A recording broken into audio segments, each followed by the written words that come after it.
we'd like to bring on a young man who believes in doing things his own way.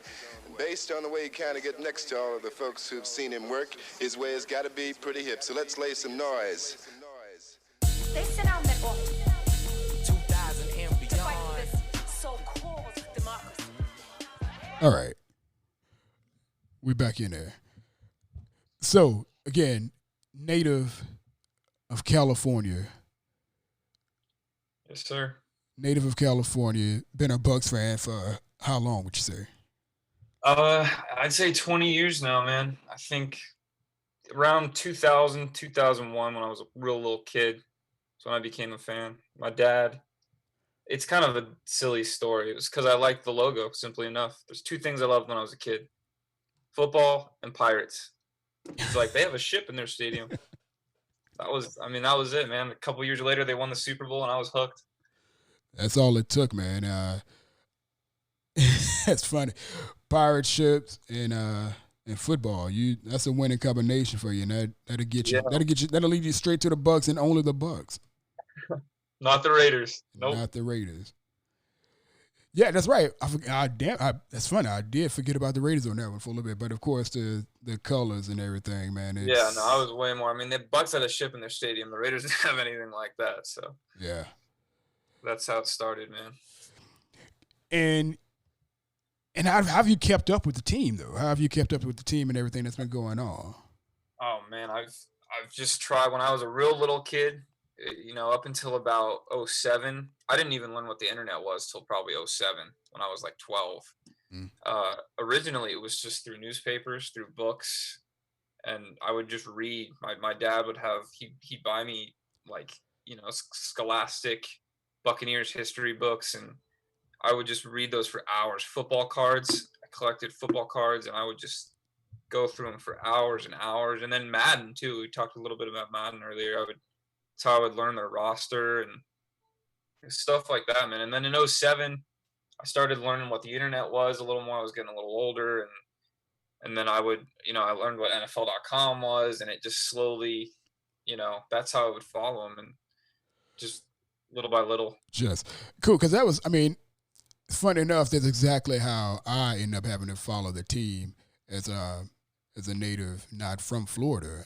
We didn't have the local coverage, obviously not the local newspapers, anything like that. So I basically had to watch, the highlights whenever the games come on Sundays, and have to wait for that 1-2 minute period in which the Bucks would be on, and then they didn't have a whole lot of recognition back in 95, 94 when I started watching. So it's like, you get that 30-second clip, and then it's over with. And then you go on. In 0203, we had quite a bit of games on, because we were so good. 03, we had a lot of primetime games because we were the defending Super Bowl champs. And then in 04, my dad bought Sunday Ticket. So then that was huge because I was able to watch every game that year. Unfortunately, my parents' marriage didn't work out. But so 05, 06, 05 through 09, I didn't have the ticket. I couldn't afford it. So I would just pray that we were somehow on TV, and we rarely were. Yeah. So it was, it was NFL primetime with Chris Berman and Tom Jackson in 05. And then 06, 07, 08, 09, it was game day on NFL Network with Rich Eisen and Deion Sanders and the boys. Yeah. Because it wasn't until 2010 that I really got to actually watch the games consistently. 2010, I think that's about the first year that I actually got to go to a game live. I was living in Orlando, which is only an hour and a half away from Tampa and the stadium. I think I had actually started trying to get season tickets in 06. And it was at that time, it was that 20-year waiting list to get season tickets.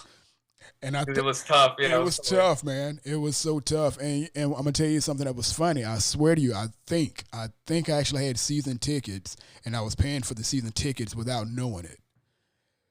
Really? Well, yeah. My season tickets go back to 2006.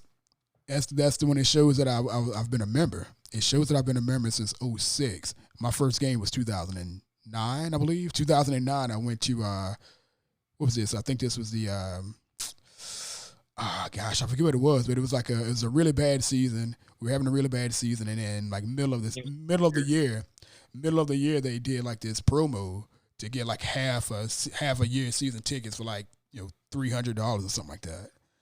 Oh, that's it. And that was it. I was like, okay. I was like, yeah. I was like, okay, I'll jump on that, man, and I did.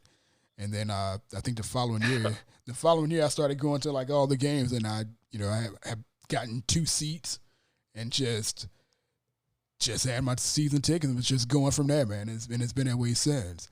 I wish I could have season tickets, man. I really do. Like I said, I'm gonna try to get out there at least once every year to see a game. Yeah. What's the game? What's the game you're looking at this year? If you can pick one game for this season, Kansas City game. I don't know, in Tampa, absolutely Kansas City. I'm 100%. I'm going to the game in Vegas. I know it looks pretty pricey right now from what I've been seeing. It's a brand new stadium, so Vegas, and then the 2 games I was looking at were the Rams game and the Chiefs game in Tampa.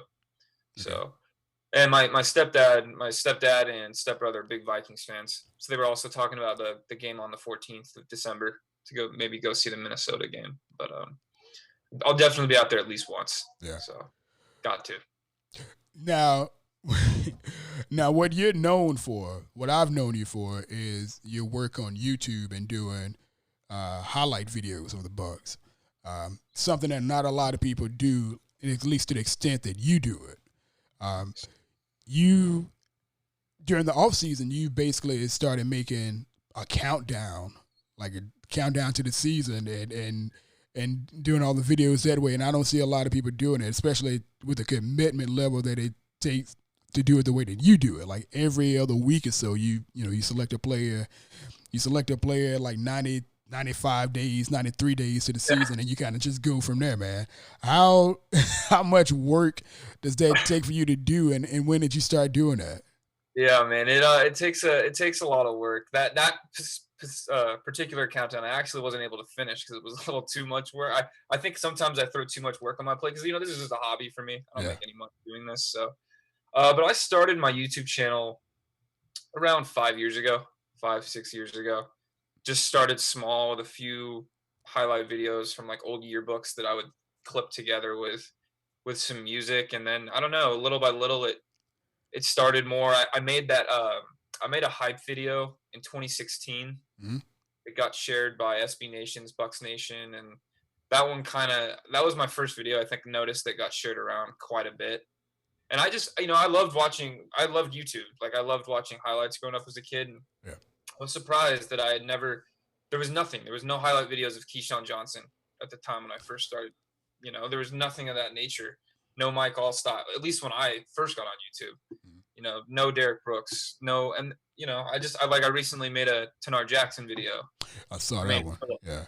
I love making videos of guys like that don't get they were really good players, but they don't get a ton of recognition from the media, if that makes sense.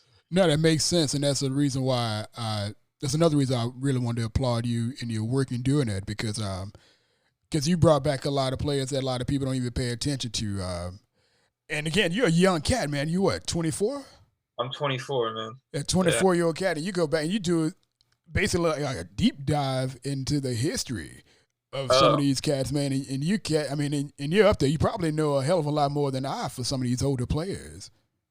I can that's one thing my friends kind of think it's disgusting. I'm kind of freak when it comes to the history of the BUCS. I could name you pretty much any player, anything, man. My friends, the thing that they think is the most disgusting. So going back all the way to 2002, if you named like a game, so if you said like Game 5, 2007, I could tell you we lost to the Colts 33-14. Alex Smith caught both touchdown passes from Jeff Garcia. It's like something like that. Like I could just off the top of my head just name that. Boom, I can tell you who it is. Yeah, that's what I know a lot about their history. So that's impressive. I can do that with music, like randomly. I can do that with music. A lot of the stuff for the BUCS, I may or may not be able to do that with. Now, so again, you told me your history and how you got into being a BUCS fan. Like, what made you go that deep and what made you stay interested in the team that way? Yeah, man. I just football has just been my life, and I just love its history. When I was a kid, I think most kids were playing Halo and Pokemon, and my dad would throw me these old Castrol GTX VHS tapes, and like I would just sit there and watch them for hours, and I was just obsessed with the history of the Bucks. Their old yearbooks, like their 1988, 1989, 1990 yearbooks. I watch them over and over and over, and and again, like with collecting the football cards, that's how I started learning the players, like random players, like Willie Drury, a receiver from 1990 and 91, or Bruce Hill, Mark Carey, all those receivers from back then. Just that's how it and it just kept sticking, and it just and then the internet came around, and for better or worse. Yeah. For better, I guess. No, I agree 100%. Definitely better. So now, has anyone else gotten in the family? Anybody else has gotten into being a Bucks fan as well, man? Or you on your own, like a lot of us? My grandpa was an old LA Rams fan back in the Roman Gabriel days, and the fearsome foursome with Merlin Olsen and Deacon Jones and all those guys. And my dad, he became a huge Hogs fan. He was a huge Redskins fan in the early 80s. Uh-huh. So he kind of stuck with the Redskins. He did have a soft spot for the Bucks, though. So if anyone roots for the Bucks with me, it's my dad, and I guess my best friend. He likes to see the Bucks win because of me. He's a Lions fan. Did he just feel bad for the Bucks, or he just probably, man? They see how upset I get on Sundays when we're playing like dog shit. But it is nice to see it. It's very rare I see a Bucks fan, a familiar face, around in Ventura County. There's not very many. Every now and then I'll see one, but it's very rare. Right. Now, who is your favorite old school player from back in the day there? Hands down, it won't ever be top. Derrick Brooks. Derrick Brooks. I used to when I played youth football, I was a quarterback, a running back, and a receiver. And I would wear number 55. And my coaches would be like, "Why are you wearing 55, man? You're a running back." I'd be like, "Oh, it's Derrick Brooks' number." Like I don't care. I want to wear Brooks' number. So Derrick Brooks was my all-time favorite. Double nickel. My favorite game ever, and the game I think that mainly solidified me as a Bucks fan, was in Week 3 of 2002. Bucks Rams Monday night game. Our huge rival at the time. We were on Monday with them every year at the time. Yeah. 3rd and 7, minute 19 to play. Derrick Brooks picks off Kurt Warner. Sapp flattens Warner on that block. Brooks goes to the house. We closed the game with a victory. Me and my dad were at this restaurant. Everyone was going crazy because for whatever reason, I don't know if it was because the Rams left LA or it was just because they were the greatest show on turf at the time. People did not want to see the Rams win, at least at that restaurant. So yeah, that was the revenge game for us on that one, man. That was that game, like it made Derrick Brooks my favorite player. That right there, I was like, I'm a Bucks fan. Shortly after, my dad got me a jersey for my birthday. He got me a Mike Allstott and a Derrick Brooks for my birthday and for Christmas, and then there was no looking back, man. Brooks will always be my fafavorite player. So Leroy Selman, got nothing but respect for him, but I still think Derrick Brooks is the best player in Bucks history. I think I was about to say I think I agree. It's hard for me to say. It's hard for me to go against it, but he's definitely one of my favorite players. He's definitely in the top 3. Yeah. No. I think it's safe to say that I don't know anybody who would argue against he's like top 3. As a lot of people bring up Selman, Sapp. He's top 3. Mine always goes Sapp 3, Selman 2, Brooks 1. I think I could understand some guys saying Selman being the best player in Bucks history. Yeah. Especially maybe some of the older guys that got to actually witness him live. I never got to. So. Right. That was my biggest regret was not being able to see Sapp and Brooks on the field together playing in Tampa, and I was there for long enough to be able to do so. I begged. My first ever Bucks game in person was in 2007 against the Niners in Week 16. I begged my mom. I said, Mom, they don't come to California much. He's been here for 13 years. Like, I want to see Derrick play in person. And thank God, I love my mom. She bought us tickets, and we got to go see that game. And I got to see Derrick on the field live. Played one more year after that, but it was fun, man. So we got to see them live. Now, we talked about earlier. We were talking about how difficult it was for you to come up with these videos and how time consuming it is to make these videos. I remember, was it last year? I think it was. You made the 101 greatest BUCS plays. Yeah, I've done it a couple times. What was that? I've done that a couple times. I did a 100 a few years ago, and then just like a month or two ago, I did 101. Yeah, that was. So how did you come up with the? How did you come up with your countdown, and how did you pare down your list for the plays? Yeah, I mean, it's not easy. I mean, no list is perfect, and it's kind of, I think more so for me, I did it more meaningful. Like, I think Rondé Barber's play is the best play in BUCS history, hands down, closing down the vet. But then it's hard. I don't know. It's hard to mesh the amazing, Jameis Winston scramble throw to Mike Evans. I was actually at that game live. Incredible play. The one in Chicago. Yeah, against Chicago. Compared to an amazing run by Mike Allstott that was just in a random game in the middle of the regular season versus, a play that was maybe less incredible.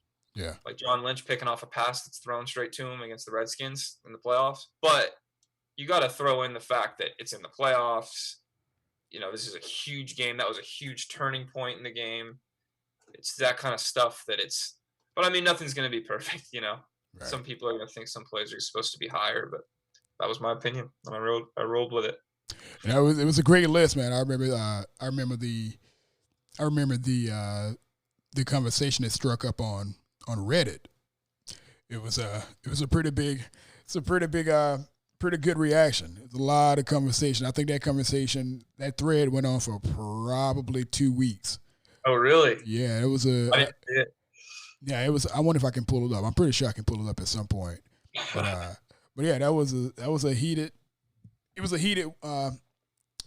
discussion. But more than anything, recently, I want to say about 2 weeks ago, one of your last videos. I don't know if it was the Tenard Jackson video you brought up, but you were getting a lot of praise for your work, and everybody was like, yeah, like if you're looking for BUCS highlights, look up Liam Mitchell. Like this cat has a whole lot of videos and a lot of people over. I think the first one I saw of yours was probably one of the I think it was the countdown to the season. I want to say it was 2014, maybe. Oh yeah, maybe 2015. 2015 is around when I started. Okay, it's probably yeah, it may have been 2015. Wait, going into the 2015 season, or was it 2015 going into the 16 season? I think it was going into the 2016 season. Okay. I think that's when I started. I'm already losing when I actually start posting this stuff. So yeah, it's a daunting task to do what you do and keep up. I love it. It's my hobby, so I love doing it. It is a lot of work, and I don't have the best editing software either. I was going to ask, because somebody's out there probably wanting to know, exactly what it is that you're using to do your work. What do you use? Are you just using a free software? What is it? Up until about a year ago, I used Windows Movie Maker, basic Windows Movie Maker on my HP laptop, and then now I just use iMovie on my Mac because I don't really have the money to afford like some crazy software. Yeah. So I just do my best with what I have, then I try to put it together. Well, I mean, that's what creates, I was about to say that's what creates creativity, but that's stupid. But that's where you have to use creativity when you don't have a whole lot of fancy equipment and so forth. You kind of have to just go with what you got and make the most of it. So, I mean, only like the creative people, they do the best they do the best they can with the little that they have. And that's how you're creative. You got everything at your fingertips and you can just kind of throw stuff together. It's like, okay, how hard was it? How creative were you? I'm trying my best, you know. But that's good. And you also you said now you're in school, correct? Oh, I'm sorry, you're not. Yeah, you are. You say Yeah, you're now in school too, yeah, all online because of the whole virus. But right? I'm just now getting my. I took some time off. I worked right out of high school, but I'm just now getting my associate's degree from the local junior college, Moore Park College here, and I'm going to Cal State Northridge Uh, in the fall, and I'm gonna major in communications and minor in journalism. So that's my goal for the future is to eventually work for the NFL or for the Bucks in particular. Because I sometimes make other videos other than just the Bucks. yeah, I've seen a few of those. I've seen a Yeah, few of those as well. I love the NFL. I mean, don't get me wrong, the Bucks are obviously my favorite team and my main, but I just love the National Football League, and we'll make other teams videos every now and then as well. So Yeah. that's my goal, is to work some way, shape, or form in the media as an analyst, a media director, a journalist with the National Football League or with the Bucks, which I would love. Yeah, whichever comes first. Yeah, I mean, either one would be awesome. So. Now, one of the things I wanted to ask, of course, you said you wanted to go in and doing the media stuff and the media directing stuff. When you first started, did you envision yourself doing more with the video side of things, or from a creative standpoint, what is it that you're looking to do? Yeah, the thing I love the most is basically displaying history, displaying the NFL and getting that stuff correct.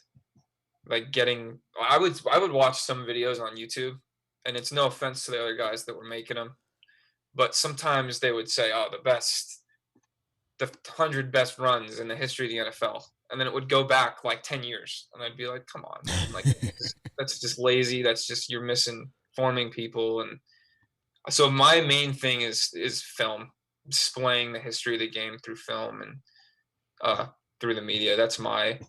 I think the reason it took me so long is I'm getting out of my own comfort zone. Even this is something I'm doing for the first time, and the older I'm getting, the more I'm getting out of my comfort zone and trying to get my name more out there to, if this is what I want to do, I got to be comfortable with it, Right. I got to be comfortable speaking. I got to be comfortable getting my name out there. So. Well, you represent yourself well. You're all right. Thanks, man. I appreciate it. I appreciate it. All right, so back to this Bucks talk, man. So you obviously end up having to look back and do a little bit of a study to see what the Bucks did for the draft. And what did you think of the draft this year? Huge fan, man. Huge fan. Really love Wirfs. He was my top rated tackle in the draft. He really was. Love his athleticism. Love Winfield. Love Winfield Jr. I remember watching his dad play. Big on him. I'll be honest. I don't know much about Keyshawn Vaughn from Vanderbilt. Yeah. I was a little I didn't think we should go running back there, but neither did I, and I've been catching a whole lot of hell for it, but I deal with that. Yeah, sure. I was not huge on that pick, man. I mean, I'm always, here's the thing, I will always eat my words, because at the end of the day, I'm not hating on these guys. I want them to do well. I want them to perform. I'm a Bucks fan. I hope he plays well. Yeah. But, frankly, I didn't like the pick that much there. And then I love the pick of Johnson from Minnesota. So let's go back. I want to clarify this, and this is something that I'm going to end up having to do as well. I mean, you made mention of it, and I think you did so in perfect sense when saying, you're not hating on these guys and you want to see them do well. So going back to the Keyshawn Vaughn pick, you didn't like the pick because of the position or the player. Not saying that you don't like him as a player, but were you okay with going with running back and just a different running back, or you just not like the thought of going running back there? It's kind of a combination there, because I am one. Frankly, I think running backs are expendable in today's NFL. I think you can plug in almost any. I mean, there's some guys, Christian McCaffrey, Saquon Barkley, Zeke, the top tier running backs. Yeah, those guys are special. But there's a vast majority of running backs where I really don't think there's that big of a difference between. I don't think there's that big of. I remember a year ago people claiming, I want Melvin Gordon, and this contract he had, and I'm thinking to myself, I really don't think he's that much better than Ronald Jones. Right. You know, you look at their career average, their yards per carry. I don't see that much of a I don't see much of a difference there. I mean, we did need another running back. We lost Peyton Barber. I don't know. I think I would have rather have seen take a receiver there. Eventually, we took Tyler Johnson from Minnesota anyway, but I would have rather have seen a receiver there. And again, I didn't know much of Vaughn. I hadn't really seen a ton of tape on him, so I guess he tore up the SEC pretty well. I guess he had a great game against LSU. So he had a good game individually. Of course, it came while they were getting killed by LSU.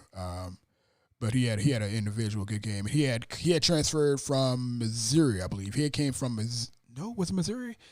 He came from a different conference. I forget exactly where, but he left. He played 1 year elsewhere, and then he came into the SEC, and of course he started playing SEC competition, and that's when his name started, gaining some traction and all that stuff. He was one of the first 3 running backs that I was looking at.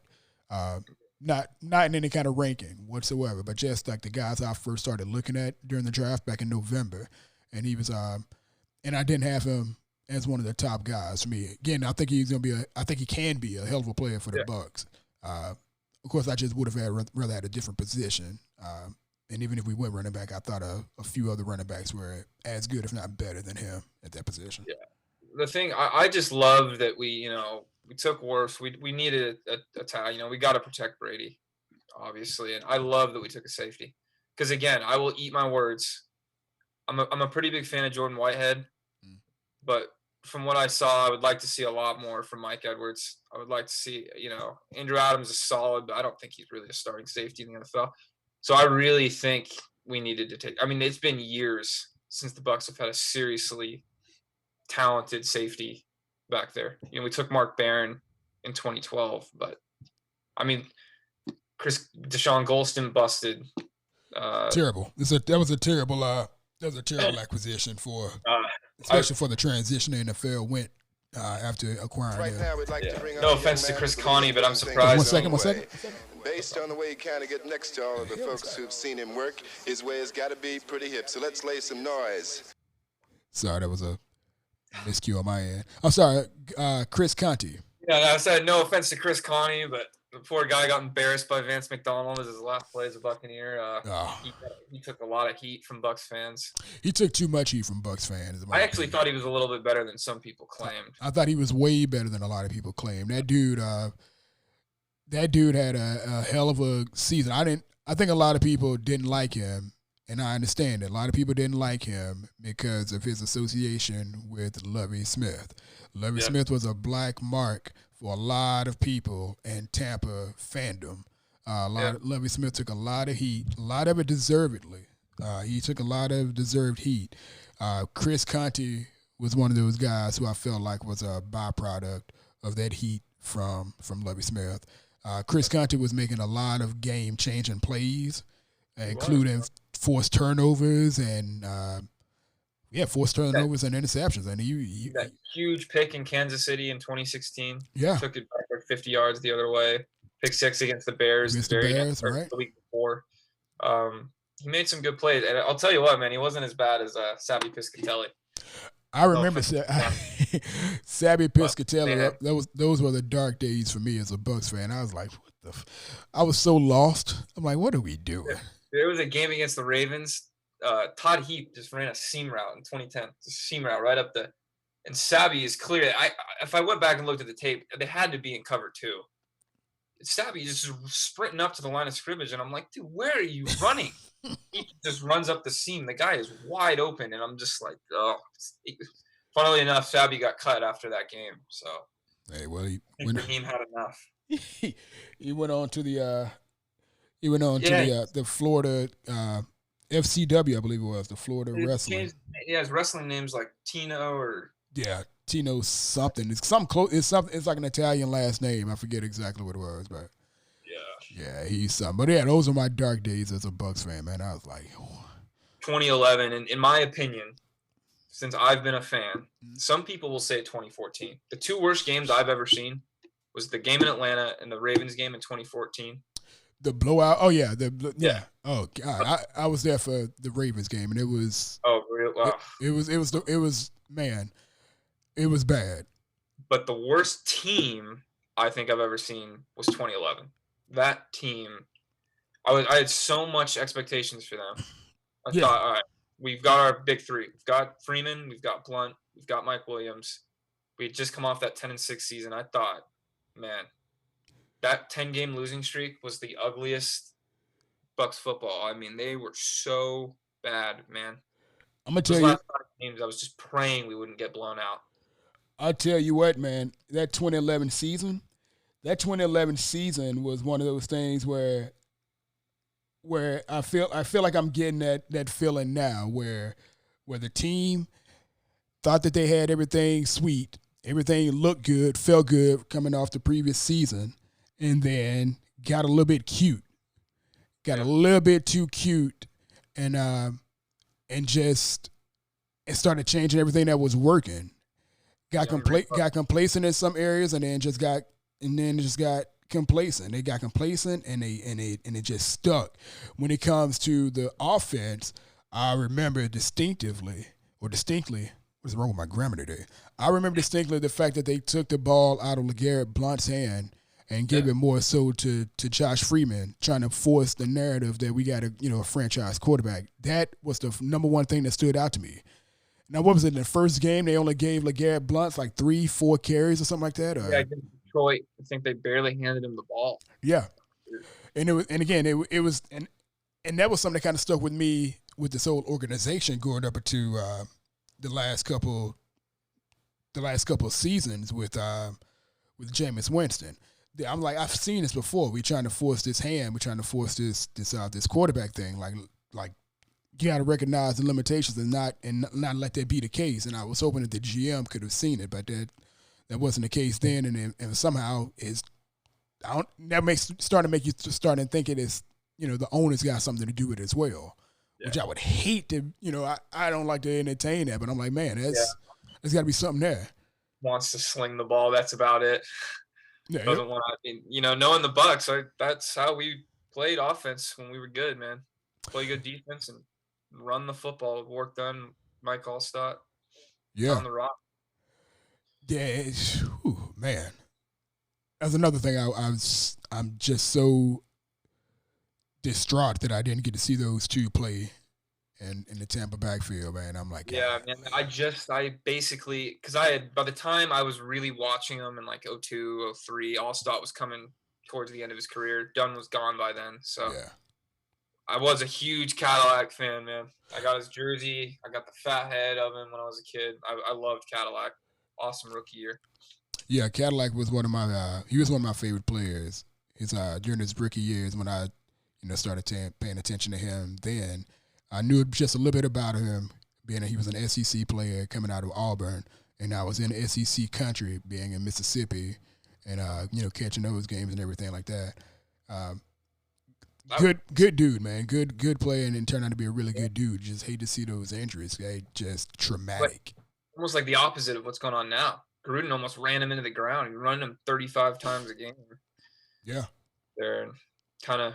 I mean, I don't necessarily blame him when you're playing. The BUCS had the number one defense in the NFL in 05. You've got the star rookie running back. Hand him the ball. Right. But you got to be balanced, man, in everything. That's why it's so hard to ever try to blame one single player for his faults and not look at everything as a big picture. And looking at things at a big picture is a really big issue. And one of the things that I kind of took issue with when it comes to Jason Light. The focus of the team, I don't know where we're going. It seems like, again, we're going back to the heavy offense, heavy-handed offense and defense, do your best. A defense get, you got to take some, you got to, have you thought about that? Or has that been an opinion on your mind? Or have you looked at the way that Jason Light, our GM, has kind of formulated this team since he's been in? Yeah, Jason Light's obviously had his fair share of struggles in free agency. Yeah. Over the years. I will say that I do think the BUCS were in a position where, Bruce is an old coach. Mike Evans is now in his 7th year. We've still got Levante. I don't want to waste any more time. I don't want to waste any more of these guys' careers. We're in win now mode. We just need a quarterback who's not going to turn the damn ball over every other play. Yeah. And, I know Brady probably doesn't have the arm he did 10 years ago, but I still think as far as managing the game, not turning the ball over, and playing good football, Tom Brady is, you might not want anybody else. The ultimate game manager is where I describe him. And that's not a slight to anybody. I genuinely do think the Bucs have one of the best rosters in the NFL. I mean, and they've got a two-time. The thing I hate hearing is these comparisons to the 2019 Browns, but this is a lot more proven. We've got more proven winners in my eyes than the Browns did. Tom Brady's won 6 Super Bowls. Sure, he's old. Baker Mayfield was a second-year quarterback with question marks. Freddie Kitchens was a rookie head coach. Sorry, I just got a text on my laptop that dinged off. I looked around in my room. I'm like, what? Sorry. Are you good? Yeah. I just dislike the comparisons to the Browns. I don't think those are really fair. No, but I understand them, and it's not. I don't think they're apples to apples. It's not comparing the Bucs to the Browns. It's the hype level, and that hype level is absolutely there. It is. The hype is out of this world. I've never seen us on ESPN so much. For better or worse, I don't know, because a lot of those cats don't know what the hell they be talking about, man. These guys don't even watch the Bucs. Like, they don't primarily watch the Bucs like you watch the Bucs, like I watch the Bucs, like many fans watch the Bucs. Yeah. These cats, they catch glimpses, and you can hear them, and they let it out. They let it out the bag. You can hear them when they say it. You're like, well, we didn't get to see much of the Bucs this year. What the hell you mean? They played 16 games like everybody else played. Like, the tape's available, man. You could have seen it if you wanted to see it. Yeah. They just go from, week to week, what's the hottest topic, and they just kind of go with it. But yeah, man, the hype is, it's pretty wild. And, it is a little bit scary because there's a lot of expectations. A lot of expectations, and you just hope these guys can back it up. Talent's there. I think the talent is there. I thought the talent had been there for a few years, and I like you, I'm like, I don't want to waste any more time. Getting from where the team was 2 years ago, in which they could have been contenders and competitors, to what they should be now. Like, I don't want to waste any time, but I also hate the win now mentality too. I hate it. Yeah, because it's true. I mean, Brady's only going to be here at most 2 seasons.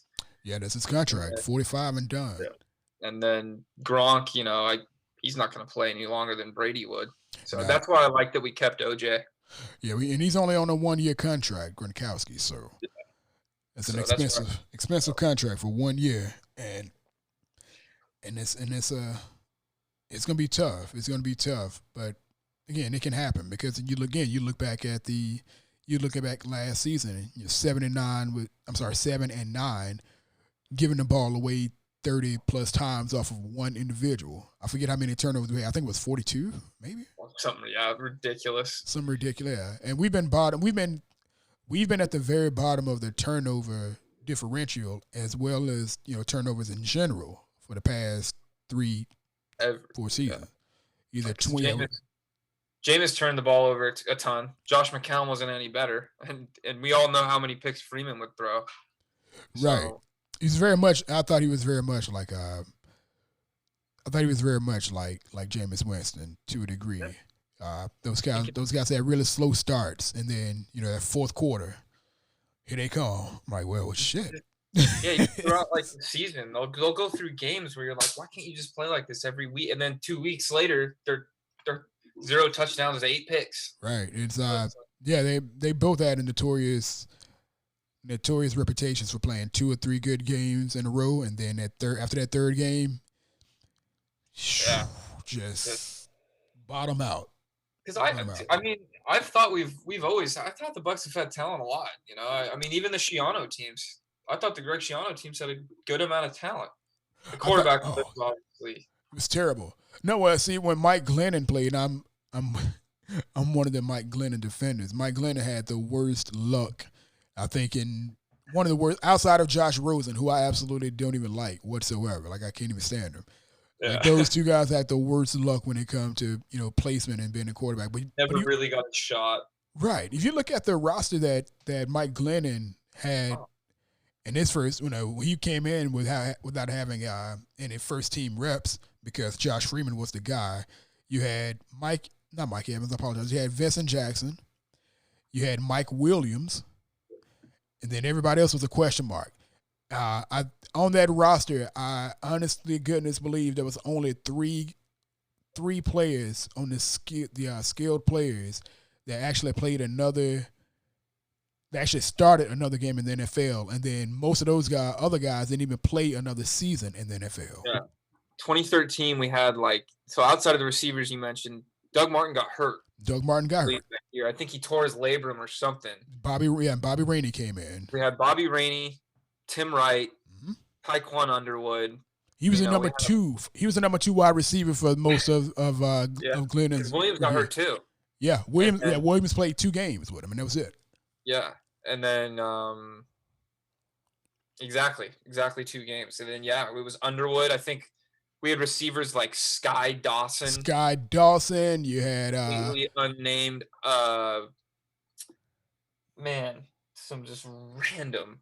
Some random guys, man. What's my boy name? Ogletree from Dallas. He came in. Kevin Ogletree was there. The guy had brick hands, man. Oh my God, that guy dropped so many passes in the month he was with us. Man, yeah. Well, there's one guy who I absolutely hated. That he was one of the only players in Buccaneers history that I actually hated that he was on the team. He was the fullback / running back that Schiano had at Rutgers. Brian Leonard. Yeah. Brian Leonard. He was the one guy. I was like, why is he on this roster? Like, he should not be on the team. We had a bunch of Rutgers guys. Gary Gibson, the D tackle. Gary Gibson, yep. We had a bunch of Rutgers. You know how Lovey brought in his Bears. Well, Schiano brought in his Scarlet Knight. Yeah, those Scarlet Knights were horrible. Except for Tim Wright. Tim Wright actually had so much trade value. We did him 3 times. I recently just made a highlight video of him. I actually really like Tim Wright. Tim Wright, yeah, I like Tim Wright a great deal, man. I forget what happened to him. I think he suffered injuries when he went to the Patriots. Yeah, we had traded him to New England. I think he suffered a few injuries. They cut him. We signed him back. Then we signed him back and then traded him again. Again to Detroit for that kicker Kyle Brinsda, who was absolutely awful. Yeah. Besides the fact that he had a giant leg. Yeah. And a stub foot. And and he caught. Yeah, it was no good. But that was the end of. I think he stopped in. He being Tim Wright. Tim Wright last stop, if I'm not mistaken, was Detroit. Yeah, it was. I believe it was. Now I have a question for you. Actually, what do you think of Matt Gay? I don't mind Matt Gay. Matt Gay had some terrible outings as a kicker last year. There were some games that came down to him that shouldn't have come down to him, but he didn't do his job. He didn't complete his mission. That game doesn't go to overtime if Matt Gay makes kicks. Right. Absolutely. And it's easy for me to say absolutely, but then I go back and I look. I'm like, well, timeout. I'm supposed to have a really good offense. I know we were down 2 number 1 wide receivers, but we had a running back that had run like 100 yards that game. We didn't control the ball. We gave the ball away.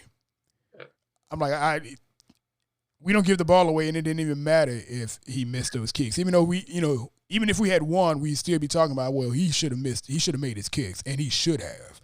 But just like he should have made his kicks, we shouldn't have turned the ball over. I'll tell you what we should have done is keep Matt Bryant. We should have never got rid of Matt Bryant. That was a big mistake. It keeps going back to Matt Bryant, man. Yeah. We signed Mike Nugent as soon as we let Bryant go, and I think that guy lasted 4 games. And then I liked Connor Barth. I actually liked Connor Barth was a solid dude. He was solid. Other than him, though, man, it's been ugly. Yeah, it's been so up and down. It's been so bad. I can't even say up and down. Want to get started with Aguayo, man. Go. Yeah, see, okay. So now this is why I go back. Now I got to go back and revisit the Jason Light question. Obviously, we said that Jason Light, he had his ups and his downs. That would have gotten, I think, most GM's fired.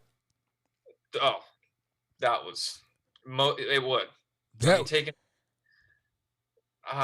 I just don't know how you. So funnily enough, I make mock drafts every year. I mocked Aguayo to us in all our mocks. That's a joke. But in the 6th round, towards the end, I figured I could see us taking the local Florida State kicker, one of the best kickers in college football history. I could see it. But then when it went in the 2nd round, I was like, oh, whoa. Yeah. What are you thinking? Yeah, my reaction was, You must be out of your goddamn mind. that's all I could think. That's all I could think. I was like, what in the hell? What are you doing? Taking a kicker in the 2nd round. Dude, and I was like, I lost it. Like I straight up lost it. I was like, what did he just say? What just happened? What? I was with a couple friends and they were all crying, laughing, and they were clapping, going, "That's the BUCS, man! That's the BUCS!" And I was just like, "You got to be freaking kidding me!" Man. I think I paused the TV. I think I paused the TV and I just sit up there and again in my head I'm just. Oh shit! Say it again. Say something else. Oh. I was like, what the hell? Like what the? Yeah, that's all I'm thinking. I'm like, yo, this that ain't real. Like that's not real. And sure enough, that was his worst draft all around. We got Ryan Smith. Ryan Smith is the only guy that survived that. Of stud, but Noah Spence, Vernon Hargraves, Roberto Aguayo. I mean, very ugly 2016 draft, man. And again, I think a lot. I forget, man, but I know I did some kind of research and looking at other GMs who've had, bad drafts and drafts that, had basically just bottomed out. I don't think anything was worse than that one, though. That one was really, really bad. That was really bad. And I look at it as, I think part of the reason was the fact that the GM didn't have a plan for some of these cats. Yeah. We're just filling needs. We're throwing them in. Yeah, that's what it felt like, and again, I get a lot of criticism, and it's gonna keep coming up because I'm gonna keep criticizing as long as it's a question mark. But that's why I question the building of the roster, and I go back into this draft when we talked about the Keyshawn Vaughn pick, which again I'm really hoping this guy does well. I'm gonna be at the games to see him do well. I'm not going to any games, man. I'm not traveling from Atlanta to Raymond James Stadium to go boo this dude and, hope anything that I say today comes to fruition, with my concerns with him. I want to see this cat do well. But it's just so much I have to question when I'm looking at the fact that the BUCS on their defensive side, we've got two starters who we're going to end up relying on heavily, 30-plus years old, including Ndamukong Suh, at 33 years old. If Ndamukong Suh is our second best defensive tackle, and either he or the other defensive tackle have to rotate the way that they had to do last year, it's like, who's the next guy that's going to step up, and how? Like, are we now depending on the 6th round pick and Davison? I believe his name is Khalil Davison. Khalil Davis? Are we now depending on that level of talent to come in and fill in for either Ndamukong Suh as a fill-in player in rotation, or Vita Vea, or some of these other guys? It's just a question, and I bring it up every single time I talk about the BUCS. It's a question for me, and it goes back into how the GM actually builds the roster, and is there a plan? That is one thing that scares me about our defense. I love the starting front seven, but it's the depth that worries me. It's the depth for sure. I don't think there's much depth there at linebacker, on the defensive line. I really don't think there's much depth. Right, because on the defensive side, it just feels like, again, we're waiting on, or we're depending on, perfect case scenario. That's what it feels like, perfect case scenario. And it felt like we did the same thing in 2017. If we could just repeat what happened the year before and do the exact same thing, we just hoping, wishing, and doing nothing else. There's no contingency plan, no nothing. But on the offensive side, go ahead. Yeah. I was just gonna say exactly. Now I'm losing track of what I was gonna say, but we're doing exactly what we did in 2017. Right, just depending on the defense, and if the defense doesn't do what they did, no injuries was what I was gonna say. We're like praying there's no injuries, and it's just gonna go perfectly, like you said. Right, and I thought, and again, I'm like, he's seen this before. We've seen this before. Why is there no contingency? Why is the offense now so loaded? We so loaded on offense. Like, we decided to go and stock up on an extra running back before we decided to go and bolster the defensive line or, anybody else in the front. Our third tight end could start on over half the teams in the NFL. Right. And, nobody's complaining about having, three solid tight ends. Absolutely not. But it's the depth at other positions that you've got to question. Right. So. And that's been my big question. Now, again, tonight I'm going to end up speaking with I guess on my next podcast, I'm actually going to end up speaking to someone else about the exact same thing. Because a couple months ago, back in January, I questioned that, and I questioned it in a piece that I wrote for whatthebuck.net that I actually write for. And it was, it was basically asking, is there a plan, and what is it?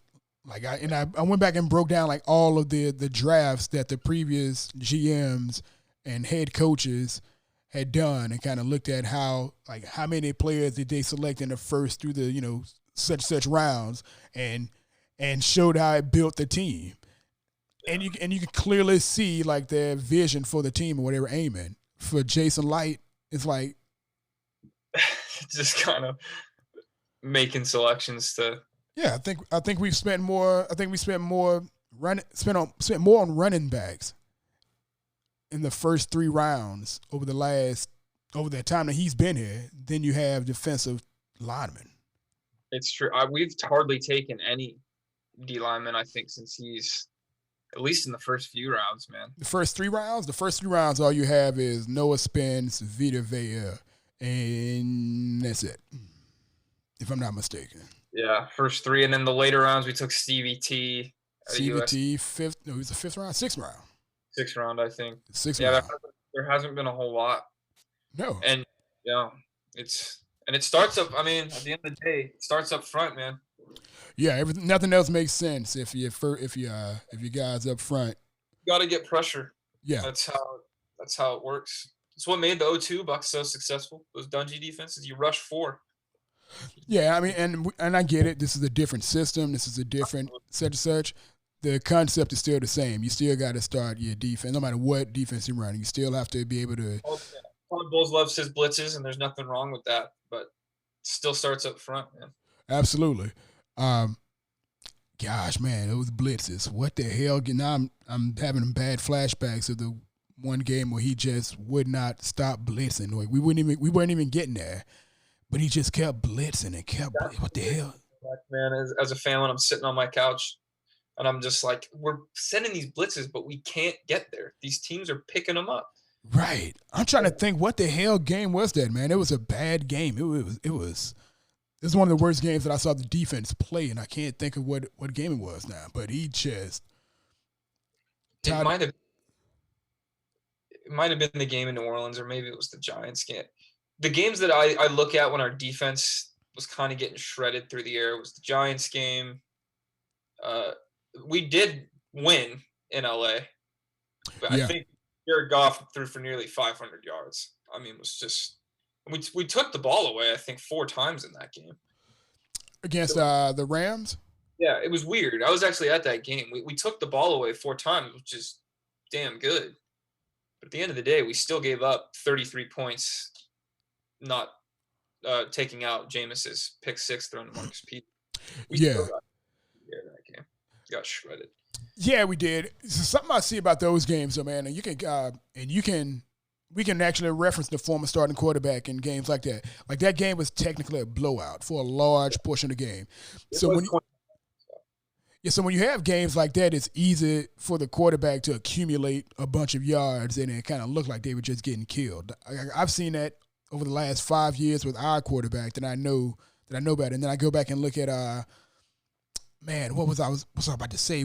It was a couple other games where we had a quarterback who just ended up like 400 and some yards. But I'm like, well, garbage, yeah. Yeah, like again, let's go back to 2018, week 1. Yeah. Against the Saints. Like that game was a blowout third quarter. Yeah, blowing them out. I think we were up 48-24 at one point. Right. So, and this is something I end up having to, fight people about. People end up with, they still scored 40 points. I'm like, man, those last 16 points, that was 2 touchdowns, two 2-point conversions, and we were playing prevent defense with two of our guys hurt, if I'm not mistaken. We ended up having Carlton Davis in there, and I believe, no, it was Carlton Davis and Vernon Hargraves who ended up being in that game. But I was like, well, we were playing prevent defense, so we were backing off those cats a lot. It's a good point. It's a very good point. So I mean, it's easy to have a quarterback look like they did a whole lot after you kind of go up a good deal. It's a very good point. It's valid. It's I think it's just frustrating for me to see it because it's just like, man. Yeah. It's definitely not easy to watch. Trust me on that one. I'm with you. As a Bucs fan, we know how often these guys haven't closed out games in the past. We've given up so many big comebacks. I remember sitting at that Rams game just sweating. The Rams just wouldn't go away. And this fan looked at me, this Rams fan, and he's like, he shook my hand and he's like, good game, man. And I looked at him, I said, no, man, this is the Bucs. 5 minutes later, Marcus Peters takes a pick six, and it's a 5-point game with 6.5 minutes left. And he looked at me and he said, wow, man. And I was like, yeah, it's the Bucs. This game is not over till it's over. I was sweating. I was dripping. Dude, I was here. I was here losing my mind when that pick six happened. I sat down and was like, here we go. I've seen this story how many times? Like, we just saw it the week before against the Giants. So, I'm sitting there going, like, can we just close a game out? So it's, we did. Shaq Barrett came through with that 360 spin move on Rob Havenstein, and Dominican took it away. Yeah, buried him. That was, yeah. But you're right, man. It's not over until it's over with. And we've seen a whole lot of collapses being Bucs fans. Redskins in 2015. That was Colts in 2003. There's a ton, man. Those are just the real big ones. Oh, my God. It's rough. Oh, man. That one, that Washington game, man, I swear to you, I don't know how I survived that Sunday. I was so pissed. I was livid. Dad's a Redskins fan. I was with him, man. I was like, he's like, dude, this is over. It's 24-0. I was like, it's the Bucs, man. Games are never over with these clowns. They just managed to blow it. Their whole history. I don't know. A lot of Bucs fans never count the 1987 in St. Louis against the Cardinals. We were up 28-3, I think, in the fourth quarter, and they ended up losing that game 31-28. It's just the Rams. I think against the Rams in '92 on Sunday Night Football or Thursday Night Football or something. We were up in that one like 27-0, 24-0. Ended up losing that one. It's part of their history. They're known for giving up giant comebacks. Gonna be the most historic team in the history of the league, no matter what, one way or another. Yeah, man. Yeah, that's crazy, man. But so, I guess what I'm looking forward coming from you now. What do you got coming up, man? I'm just amazed. You're such a young cat, man, and you know so much, and you obviously take being a fan seriously. Yeah, absolutely. And I appreciate it. What's next for you? Like, if you could do one thing with the Bucs, what would you have? What would you have it be? Yeah, man, it would be like as a career or. Yeah, let's go with the career. Let's go with the career path here. Yeah, man, it'd be working in their media department. It'd be working behind the scenes, behind the camera, giving the information to the editors, giving the I don't know stuff. A statistician. I would love being a statistician. Is another thing I would love doing. I'm good at math, so I've got a partner of mine who's a statistician for all the Miami teams. oh yeah, Yeah, he travels all over the place doing a lot of stuff for the NBA as well. But yeah, he's a statistician for the Dolphins and the very Dolphins and the Heat. Yeah, it's an interesting way to go. yeah. I just think ultimately I would be. It'd be.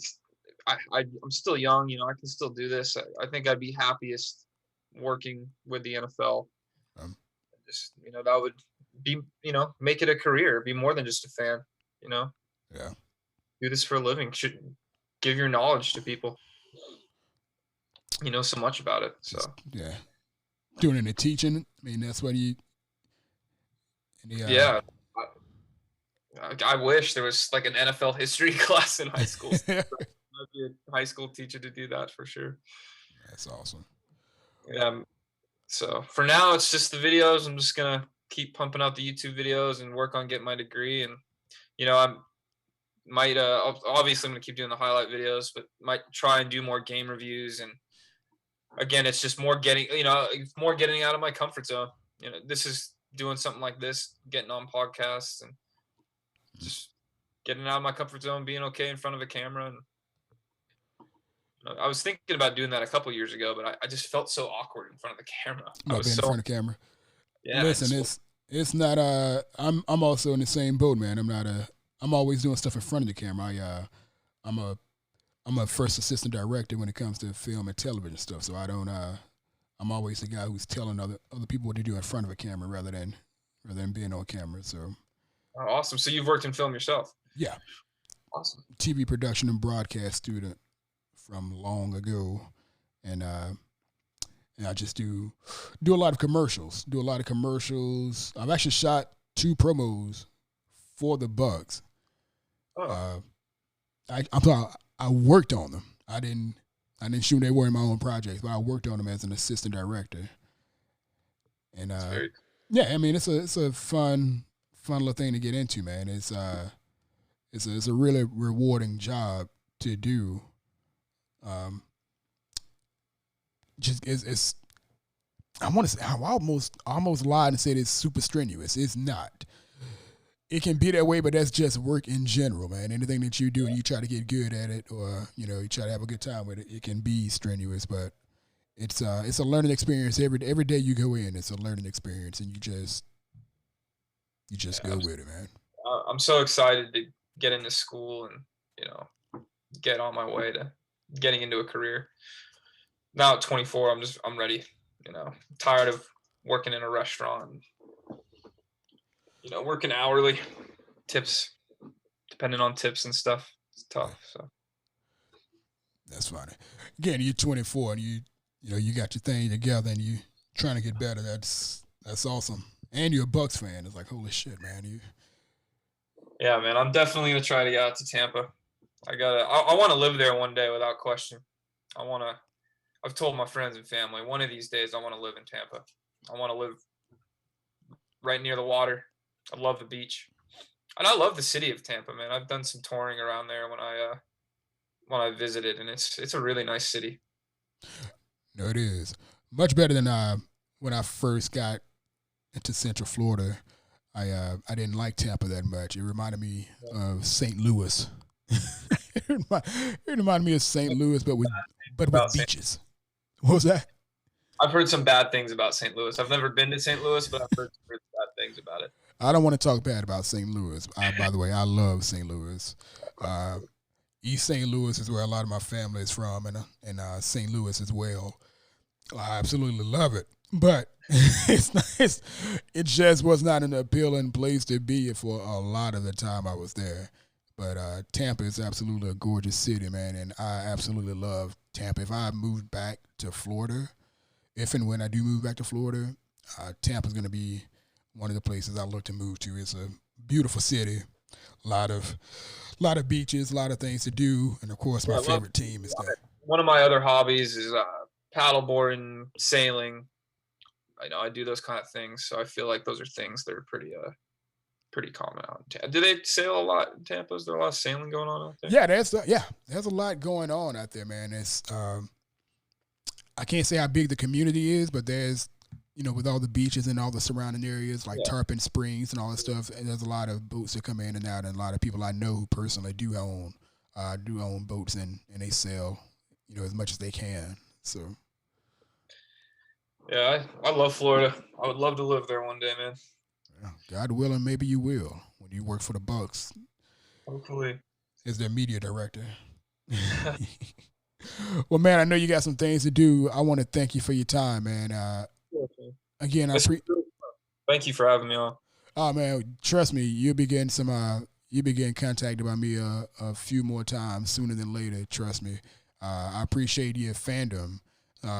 Your work doing the highlight videos. Like I said, a lot of people use your work in a lot of other places, and every time that you drop a video, man, it's a topic of conversation for a lot of people, and I talk about them a lot, and I share pretty much every single one that I see you do, and I understand how tough it is to edit these videos and then come up with some of this stuff. And again, you're doing a hell of a job with it, and I greatly appreciate it, man. And I really appreciate that, man. I appreciate the kind words. I appreciate the shares. I love them getting shared. I love it. I love my name getting out there. So it's awesome, man. And I really appreciate it. This was a lot of fun for me. Like I said, it's the first time I've ever done this, so I really appreciate you reaching out to me. Well, this is for the fans, and by the fans. I don't want to just cover the team. As much as I love the team, I like covering the stories of the other people who follow the team. And again, your presence online with the videos and the stuff that you do, that's a really big deal. And I wanted to hear your story, and I wanted to see what was going on with you, and I'm glad I did. And guys, this has been Outside Leverage. I am Robert Green. Thank you for tuning in.